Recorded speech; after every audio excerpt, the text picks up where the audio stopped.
Okay, so I need you to stay with me here, because what I'm about to tell you is genuinely unprecedented in American constitutional history. And I mean that literally. I don't use that word casually. In 1974, when the House Judiciary Committee was building its case against Richard Nixon, the question arose about what role the courts should play in impeachment. Could a judge tell Congress what to do? Could a judge force Congress to act? The answer historically has always been no. The courts stay in their lane, Congress stays in its lane. The separation of powers means separation. Full stop. That was the understanding. That was the norm. That was the wall. Until 3:17 p.m. Eastern Time today. Here's what happened. Federal District Judge Tanya Chutkan, who has been presiding over Donald Trump's federal election interference case, did something that no sitting federal judge has ever done in the 236-year history of the American Republic. She issued a formal criminal referral to the House of Representatives. Not a suggestion, not a recommendation, a formal criminal referral, triggering impeachment proceedings against a former president who is currently facing active prosecution in her courtroom. And I want to be very clear about this because precision matters right now. This is not rumor. This is not anonymous sourcing. This is not speculation from people who claim to know things. This is a 47-page document filed in federal court at 3:17 p.m. Eastern Time today. It has a case number. It has a timestamp. Anyone can read it. And the language in that document is extraordinary. Quote, "The defendant's repeated violations constitute a clear and present danger to the administration of justice and demand immediate congressional intervention." Clear and present danger, immediate congressional intervention from a federal judge in a court filing. Now, to understand why Judge Chutkan did this today, you have to understand what's been happening in her courtroom over the past 3 months. 14 times, on 14 separate occasions, Donald Trump violated the gag order in his federal case. Each time, Judge Chutkan held hearings. Each time, she warned him. Each time, she documented the violation. But the violations didn't stop. They escalated. And then the evidence started emerging that this wasn't just about social media posts. This was about direct contact with witnesses, phone records showing coordination with co-defendants who were under court-ordered no-contact provisions, direct messages to people scheduled to testify, internal emails from Trump's own legal team acknowledging that violations were occurring, and then, and this is important, recorded conversations, recordings where Trump discussed with advisors how to defy court orders, not just defiance, intentional defiance, planned defiance. That's when the pattern became undeniable. This wasn't a former president who was struggling to control himself on social media. This was systematic obstruction. This was witness tampering. This was contempt for the entire judicial system designed to hold him accountable. What Judge Chutkan sent to Congress today wasn't a summary. It wasn't a letter expressing concern.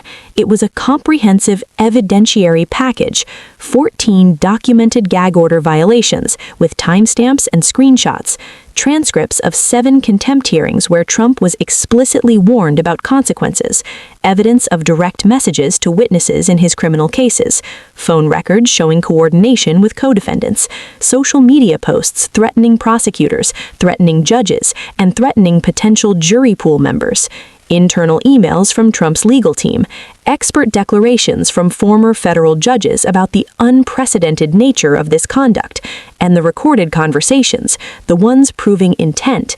Judge Chutkan transmitted all of it, everything, a complete roadmap for impeachment built on evidence she collected in her own courtroom. This has never happened before. Not during Watergate, not during the Clinton impeachment, not during either of Trump's previous impeachments.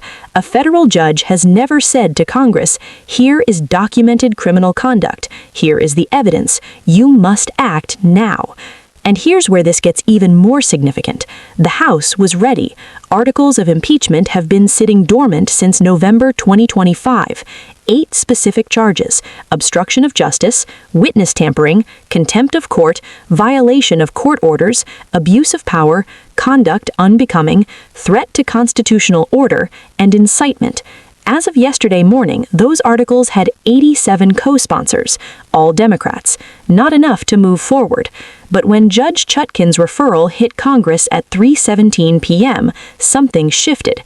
As of this morning, those articles have 231 co-sponsors. 231, a majority of the House of Representatives, enough to impeach right now. And the names that have been added are not the names you would expect.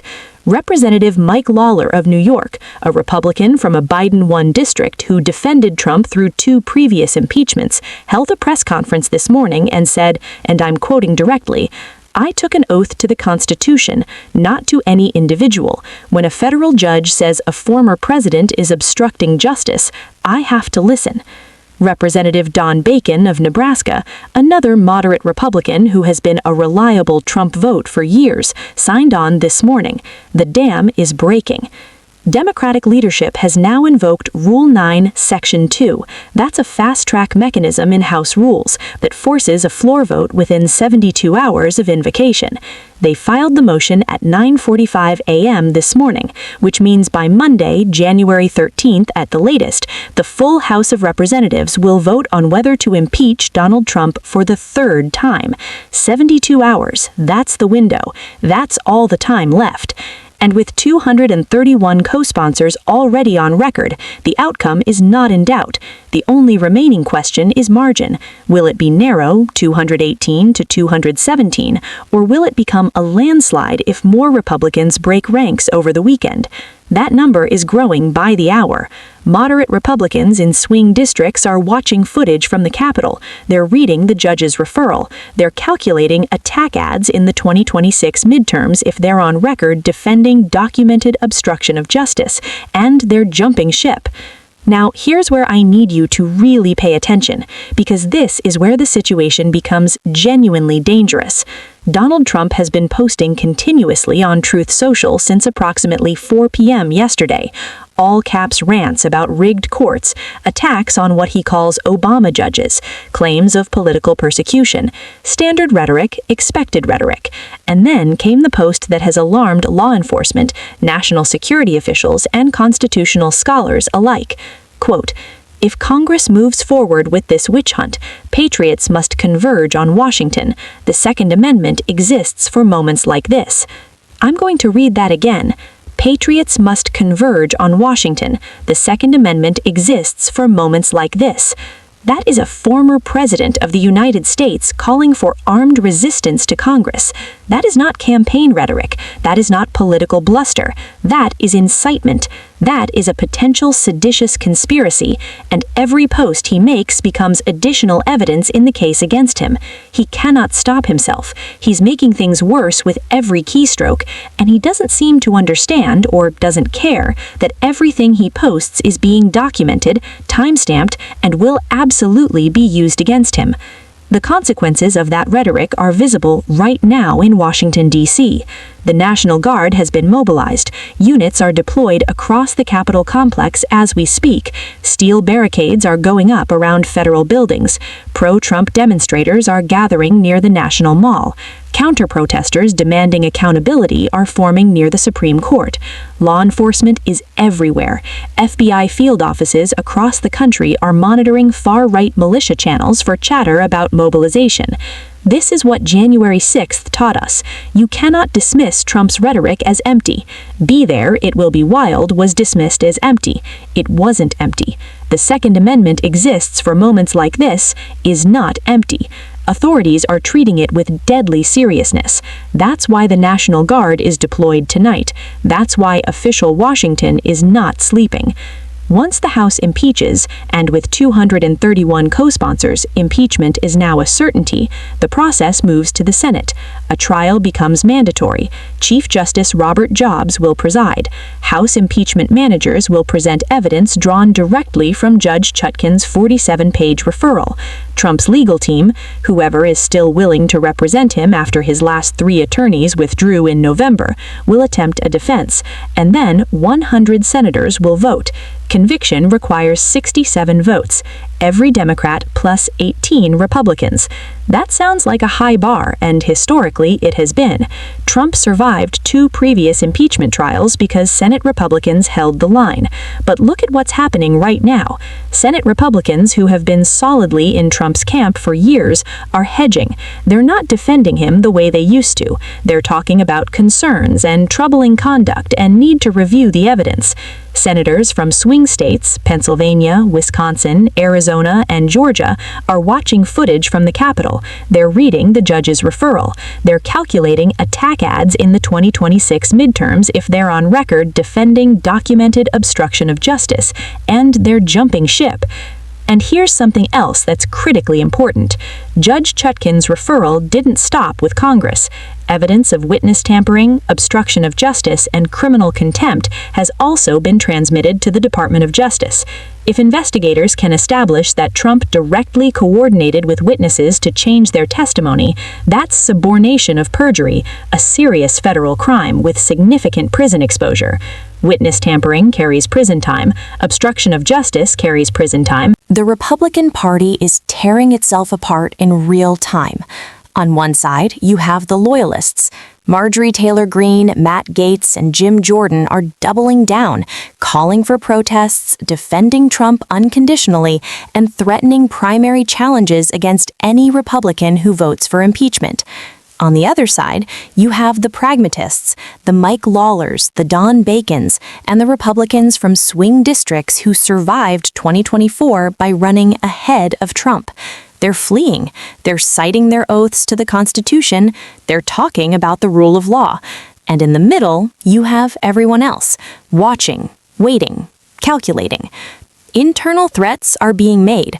Lawmakers who have defected are receiving harassment from Trump's base, phone calls, emails, social media attacks, and in some cases, threats that have been referred to the Capitol Police. The party is fracturing under the weight of Trump's collapse. And with the 2026 midterms just 10 months away, many Republicans see electoral disaster ahead if they remain tied to this chaos. They're not wrong. One more dimension that deserves attention. America's allies are alarmed. A former American president threatening armed resistance while facing impeachment is not a normal headline. It's not a headline that inspires confidence in American stability. Our adversaries, Russia, China, Iran, and North Korea, are watching closely. They're calculating risk. They're probing for weakness. Domestic instability always has global consequences, and right now, to the rest of the world, America looks unstable. America looks like a country that cannot manage its own internal conflicts. America looks like a country where the rule of law is under attack from the people who are supposed to uphold it. That perception has consequences for our alliances, for our credibility, and for our ability to project power and influence on the global stage. I want to step back for a moment because I think it's important to understand what Judge Chutkan actually did today and why it matters so much. For decades, for the entire post-Watergate era, there has been an understanding in American government. The courts handle prosecutions, Congress handles impeachment. Those tracks run parallel, but they don't intersect. That understanding is now shattered. A federal judge has said, this conduct is so severe, this obstruction so systematic, this threat to justice so immediate that I am formally intervening. I am telling Congress that action is required. I am transmitting evidence directly to the legislative branch. That changes the balance of power between the judiciary and Congress in ways that constitutional scholars are only beginning to process, and it eliminates a strategy that Trump has relied on his entire life, the strategy of delay, run out the clock, appeal every ruling, file every motion, wait for the election, wait for the statute of limitations, wait for everyone to get tired and move on. That strategy is no longer available. The judicial clock is now running, and when a judge says Congress must act, Congress cannot pretend the deadline doesn't exist. Here's something else that Trump's allies understand, even if they won't say it publicly. This isn't the end of exposure. This is the beginning. Senate impeachment trials bring subpoenas, they bring sworn testimony, they bring document production. Every layer that gets peeled back creates new legal risk, and not just for Trump, for the staffers who carried messages to witnesses, for the donors who funded legal defenses designed to delay justice, for the political operatives who coordinated social media attacks on judges and prosecutors, for the lawyers who filed frivolous motions knowing they violated ethics rules, for the advisors who counseled contempt. All of those people thought loyalty would protect them. They're suddenly realizing that loyalty only ties them closer to the blast radius. When that realization sinks in, cooperation becomes the rational move. Silence becomes dangerous. And once that shift begins, once the first person decides to cooperate, it accelerates because everyone else calculates that they don't want to be the last person holding the bag. Trump senses this. You can see it in his posts. He's not posting to persuade voters anymore. He's posting to threaten institutions. Calling for armed patriots to converge on Washington isn't political messaging. It's intimidation. It's designed to make House members hesitate, to make senators second-guess themselves, and to make prosecutors fear consequences for doing their jobs. But here's what Trump doesn't understand, or refuses to understand. Threats don't freeze institutions when they're documented in public. They harden them. Every post is archived. Every post is timestamped. Every post is potentially admissible in court. Every escalation strengthens the argument that Trump is not merely defiant, but dangerous. He's making the case against himself in real time with his own words, and he cannot stop. So here's where we are, 72 hours from a House impeachment vote. A federal judge has formally declared that Trump's conduct constitutes obstruction of justice and witness intimidation. A majority of the House, 231 members, has already signed on to articles of impeachment. The National Guard is deployed across Washington, D.C. Federal criminal investigations are accelerating. The 25th Amendment is being discussed inside the cabinet. The Republican Party is splintering in real time. And Donald Trump is posting threats of armed resistance that only worsen his legal exposure with every keystroke. This is not noise. This is not cable news hype. This is not speculation. This is convergence. Everything that has been building for months, the contempt citations, the gag order violations, the criminal convictions, the appeals court losses, the defections, the warnings, are colliding into one narrow window of time, 72 hours. What happens in those 72 hours will shape the future of presidential accountability. It will shape the independence of the federal judiciary. It will shape whether the principle that no person is above the law actually means anything. I've been doing this for a long time. I don't say things are unprecedented unless they actually are. This is unprecedented. A federal judge formally triggering impeachment proceedings. That has never happened. A former president facing a third impeachment while simultaneously appealing felony convictions. That has never happened. A former president calling for armed resistance while the National Guard deploys around Congress? That is not supposed to happen. We are in constitutional crisis territory, not approaching it, not heading toward it, in it. And what happens next will be determined by whether the institutions designed to handle this kind of crisis, Congress, the courts, and law enforcement, actually do their jobs. So far, Judge Chutkan did hers. The House appears ready to do its. The question is whether the Senate will do its job, and whether the American people will demand that it does. I'll be covering this throughout the weekend. The vote is Monday. Between now and then, anything could happen. Stay with us.